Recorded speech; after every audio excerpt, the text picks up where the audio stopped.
نحمده ونصلي على رسوله الكريم اما بعد فاعوذ بالله من الشيطان الرجيم بسم الله الرحمن الرحيم لقد كان لكم في رسول الله اسوة حسنة صدق الله العظيم۔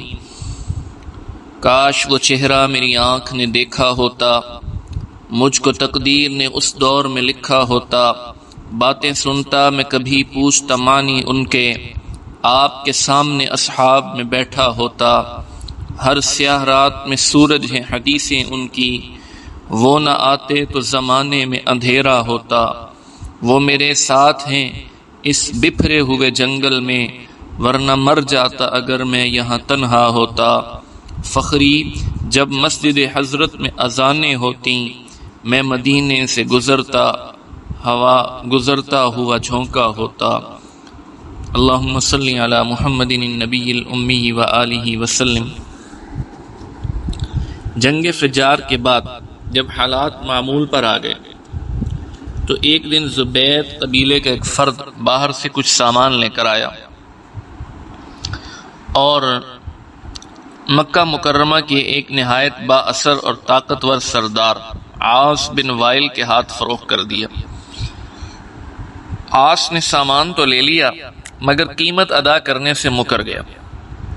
اب زبیدی بے یار و مددگار آدمی تھا، اس نے بہت سارے افراد کو اپنا دکھڑا سنایا اور مدد کی درخواست کی، مگر عاص جیسے بڑے سردار کے مقابلے میں اس کی حمایت پر کوئی بھی آمادہ نہ ہوا۔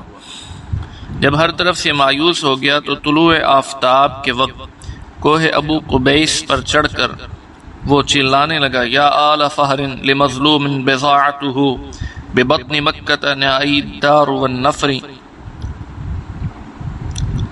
کہ اے خاندان فہر، تمہیں ایک مظلوم مدد کے لیے پکار رہا ہے، جس کا ساز و سامان مکہ میں چھین لیا گیا ہے اور جس کا گھر اور گروہ یہاں سے دور ہے۔ یہ دردناک صدا صحن حرم میں پہنچی تو سرور کائنات صلی اللہ علیہ وسلم کے چچا زبیر اسی وقت اٹھ کھڑے ہوئے۔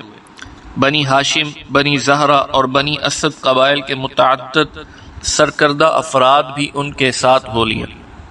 یہ سب لوگ عبداللہ ابن جدعان کے گھر اکٹھے ہوئے اور قسم اٹھا کر عہد کیا کہ آئندہ ہم سب مل کر مظلوم کی امداد کیا کریں گے، خواہ وہ کسی معمولی خاندان کا فرد ہو یا معزز خاندان کا۔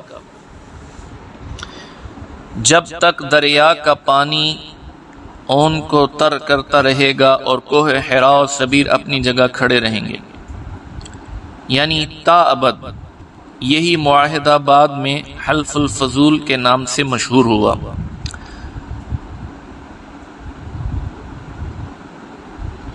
اس میں لکھا ہے کہ علامہ سہیلی نے مسند حارث ابن اسامہ کے حوالے سے ایک حدیث نقل کی ہے جس سے ثابت ہوتا ہے کہ اس معاہدے کا نام حلف الفضول اس لیے پڑا کہ اس میں یہ الفاظ شامل تھے، ترد الفضول علی اہلہا، فاضل چیزیں ان کو لوٹائی جائیں گی جو ان کے مستحق ہوں گے۔ اس عہد کے سب شرکا یک کے بعد دیگرے دنیا سے رخصت ہو گئے، مگر یہ حلف مدتوں تک نصرت مظلوم کی علامت بنا رہا۔ جب کوئی شخص ہر طرف سے نا امید ہو جاتا تو وہ حلف الفضول کے نام کی دہائی دیتا اور اسی وقت اس کی حمایت میں شمشیریں بے نیام ہو جاتی۔ حضرت معاویہ رضی اللہ تعالی عنہ کے زمانے میں ان کا بھتیجا ولید مدینہ منورہ کا حاکم تھا۔ اس کا امام حسن رضی اللہ تعالیٰ عنہ کے ساتھ ایک مالی معاملے میں اختلاف ہو گیا۔ مال امام حسن کا تھا مگر ولید نے اس پر قبضہ جما لیا تھا۔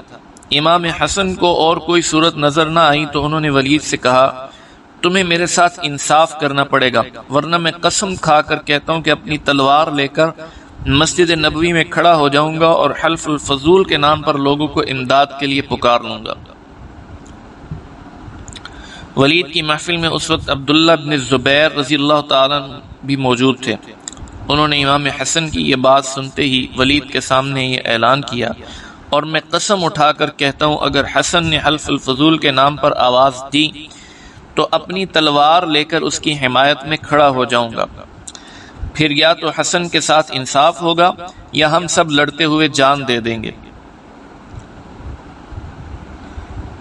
خیر عبداللہ بن زبیر رضی اللہ تعالیٰ عنہ کے علاوہ بھی جس کسی نے یہ بات سنی اس نے اسی قسم کے جذبات کا اظہار کیا۔ ولید نے جب یہ صورتحال دیکھی تو اسی وقت امام حسن کا حق انہیں لوٹا دیا۔ اور ایک اس حوالے سے یہ روایت بھی بیان کی جاتی ہے کہ جو سردار تھے اس وقت بڑے یہ معاہدہ کرنے والے، ان کے نام بھی فضل سے شروع ہوتے، تو 3 سردار تھے، تو انہی کے ناموں کی وجہ سے اس معاہدے کا نام جو ہے وہ حلف الفضول پڑ گیا۔ خیر اس عہد و پیمان کے بعد سب اٹھ کر عاص کے پاس گئے اور وہ مال و متاع جو اس نے ہتھیا لیا تھا اس سے لے کر زبیدی کے حوالے کر دیا۔ اتنے معزز آدمیوں کے سامنے عاص کو بولنے کی جرت ہی نہ ہوئی۔ آپ سوچ رہے ہوں گے کہ اس سارے واقعے کا سرور کائنات صلی اللہ علیہ وسلم کی سیرت کے ساتھ کیا تعلق ہے؟ تو گزارش یہ ہے کہ بہت گہرا تعلق ہے، کیونکہ جن لوگوں نے مظلوم کی نصرت و حمایت کا حلف اٹھایا تھا ان میں سرور کائنات صلی اللہ علیہ وآلہ وسلم بھی بنفس نفیس شامل تھے، اور آپ کو اس معاہدے کی حرمت کا اتنا پاس تھا کہ آپ زمانہ نبوت میں فرمایا کرتے تھے لو دعیت بہ لاجبت، اگر مجھے آج بھی اس معاہدے کے نام پر مدد کے لیے بلایا جائے تو میں اس پکار پر لبیک کہوں گا۔ اللہ اکبر۔